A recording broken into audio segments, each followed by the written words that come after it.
इन्होंने हत्या करने का काम किया।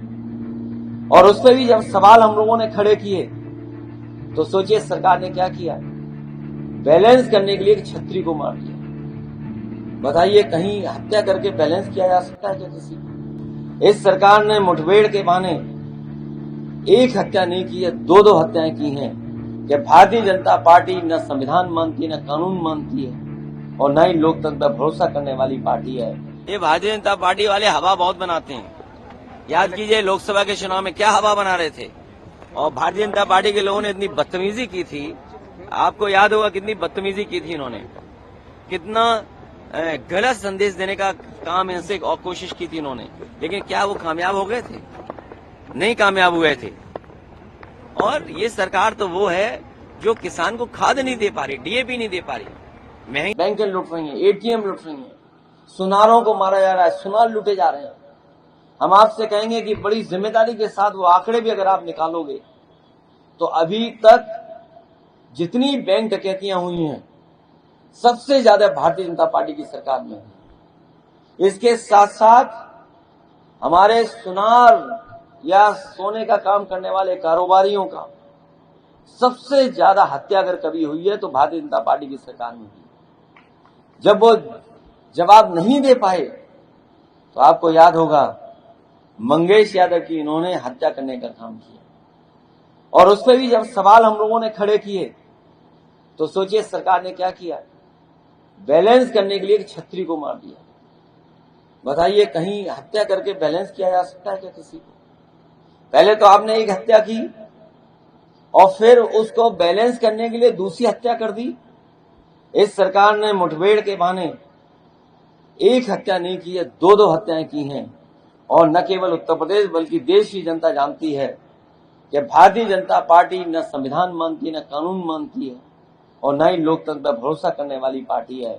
इसलिए जब कभी भी जनता को आने वाले समय में मौका मिलेगा, भारतीय जनता पार्टी को ये सबक सिखाने का काम करेंगे। कानून व्यवस्था में जो कह रहे हैं जीरो टॉलरेंस ही जीरो हो गई। और जिन्होंने ध्यान से अखबार पढ़ा होगा वो जानते होंगे पुलिस भी लूट रही है आजकल। यहां तो कोई नहीं कहेगा, लेकिन सब जानते हैं कि इतना भ्रष्टाचार कभी नहीं बढ़ा होगा जितना भारतीय जनता पार्टी की सरकार में बढ़ा है।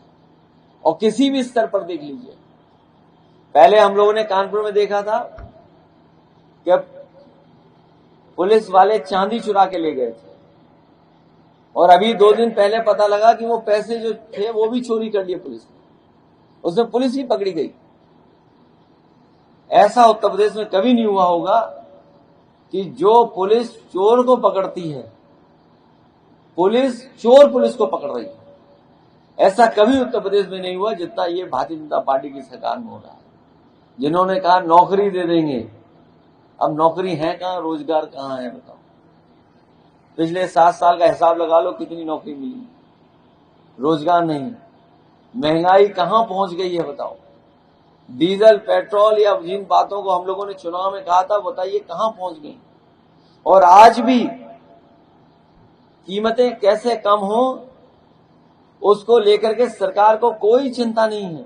और ये सरकार वो है जिसके प्रधानमंत्री जी ने ये कहा था कि 1 हफ्ते के अंदर खुले जानवरों की समस्या का समाधान कर देंगे। समाधान तो किया नहीं, लेकिन किसानों को अपने खेतों पे तार लगाने पड़ गए हैं और आज भी किसान अपने खेतों पे तार लगाए बैठा हुआ है। जो सुविधाएं किसानों को मिलनी चाहिए थी आय दोगुनी के को लेकर के, अगर खाद और डीएपी लेने गए हो तो हालत क्या है बता दो आप? कहीं डीएपी हो तो बता दो कहीं। और डीएपी को लेकर के लंबी लंबी लाइनें लगी हैं। चित्रकूट जैसी जगह पर जो सबसे गरीब इलाका है उसमें किसान को आत्महत्या करनी पड़ गई क्योंकि डीएपी नहीं मिली। कई जगह से खबरें आ रही हैं कि लाइन में लग करके जो खड़े हैं किसान, उन्हें मारपीट करना पड़ रहा है।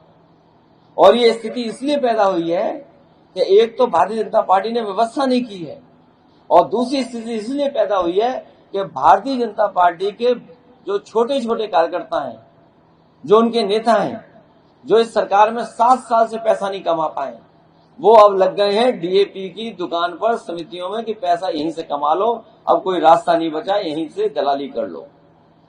और इसका परिणाम यह है कि आज हमारे किसान को जब सबसे ज्यादा जरूरत है डीएपी की, तो उपलब्ध नहीं हो पा रही।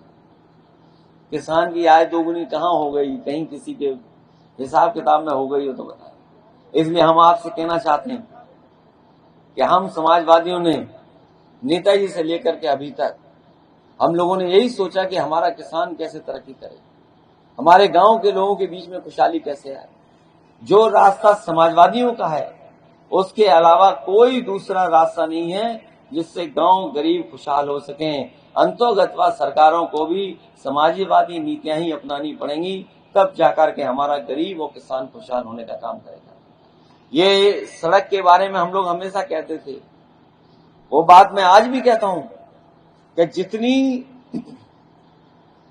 सड़क अच्छी बनेगी या किसानों के लिए सुविधाएं होंगी, उतना ही हमारा देश तरक्की करेगा और अर्थव्यवस्था बेहतर होगी। यही एक्सप्रेस वे के किनारे हम लोग मंडी बना रहे थे, और मंडियां इसलिए बना रहे थे जिससे हमारे किसानों को और गरीबों को वहां भाव दे सके, उनको सुविधा मिल सके। लेकिन जैसी समाजवादी सरकार गई, आप जानते होंगे जितनी मंडियों का काम हुआ था उतना ही मंडी बनी है, उसके आगे मंडी नहीं बन पाई।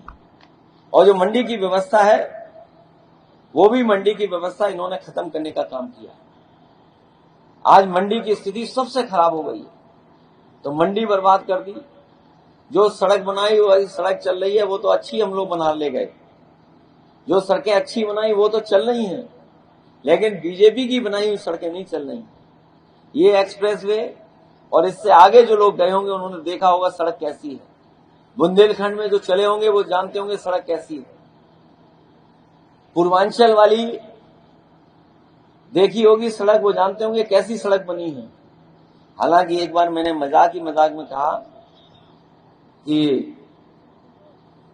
कभी कभी ठेकेदारों को देखने से पता लगता है कि इनका ठेका कितना बड़ा है, इनको ठेका कितना बड़ा मिला होगा।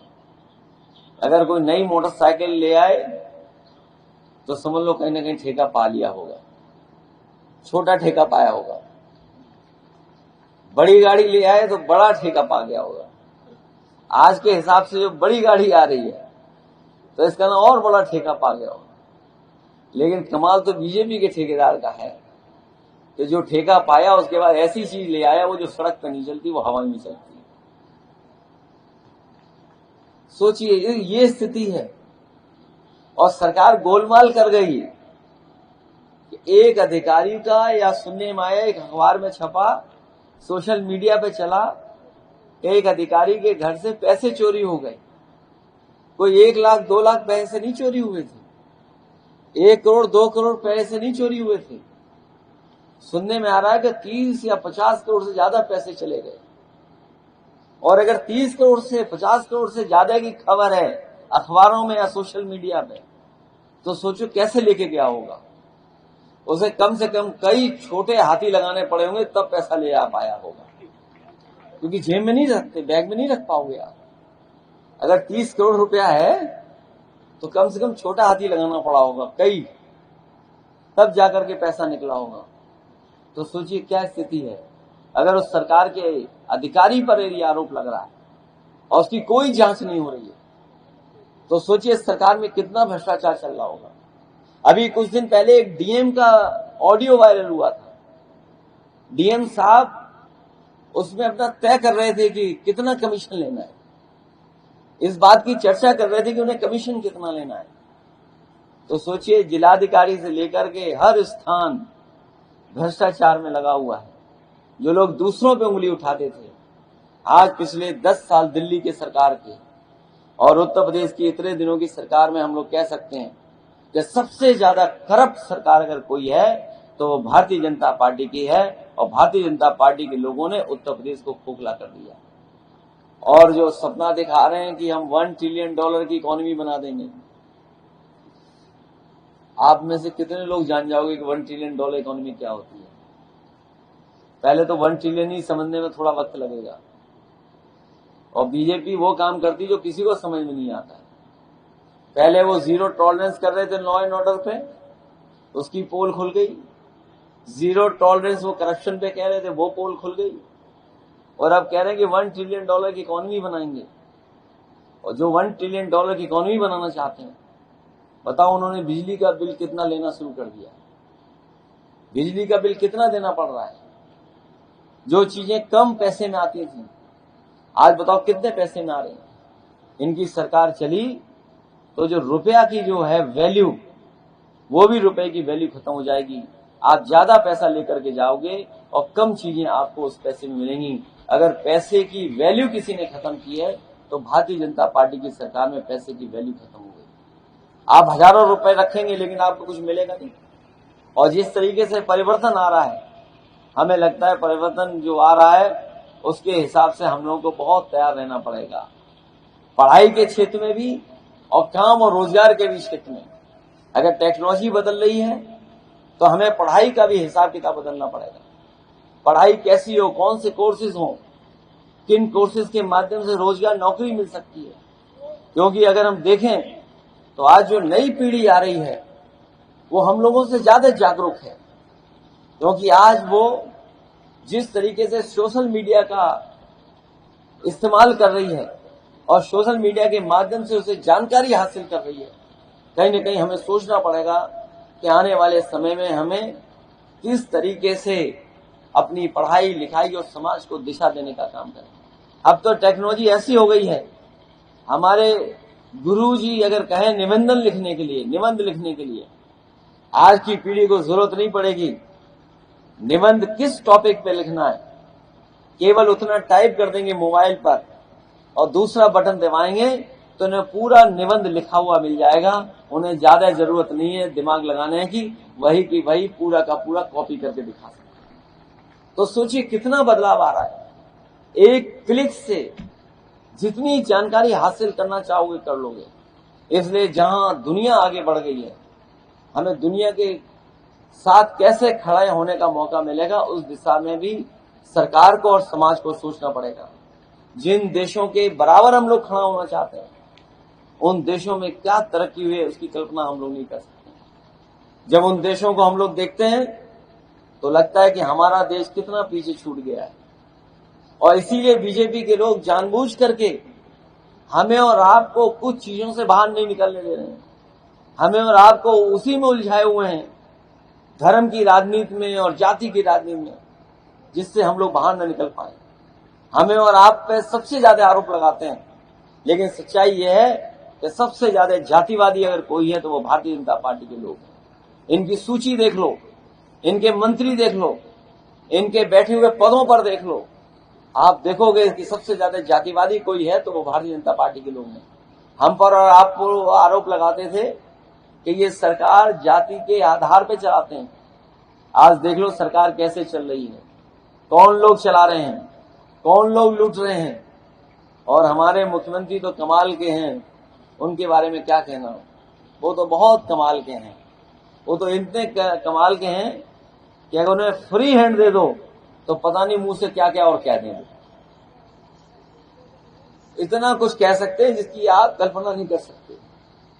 और कभी अधिकारी जो आपसे संबंधित हों उनसे जरा बातचीत करना और पूछना कि क्या हालत है ऊपर लखनऊ में, तो सच्चाई में वो बता देंगे कि उन्हें इतना डर डर के काम करना पड़ रहा है जिसकी आप कल्पना नहीं कर सकते। इस सरकार में न्याय मिलना मुश्किल है।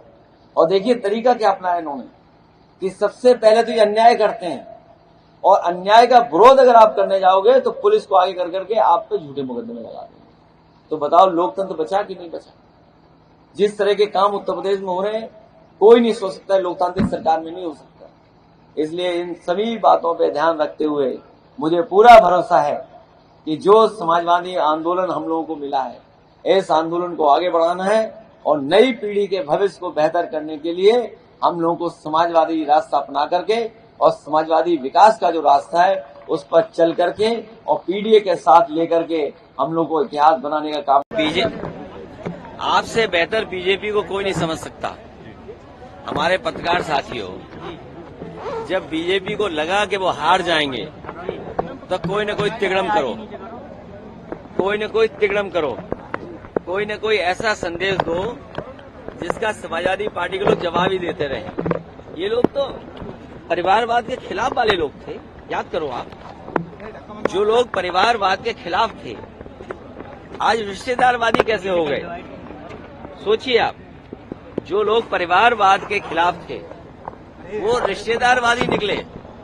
और मैं आपसे कह रहा हूं, करहेल की जनता न केवल इस चुनाव में बल्कि 27 के चुनाव में जब सरकार बननी है, सरकार के चुनाव में भी ऐसा परिणाम आएगा और ऐतिहासिक परिणाम तेज प्रताप जी के पक्ष में आने जा रहा है।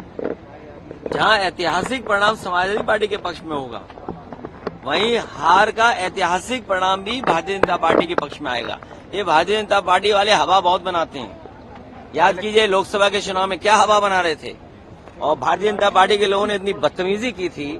आपको याद होगा कितनी बदतमीजी की थी इन्होंने, कितना गलत संदेश देने का काम इनसे और कोशिश की थी इन्होंने, लेकिन क्या वो कामयाब हो गए थे?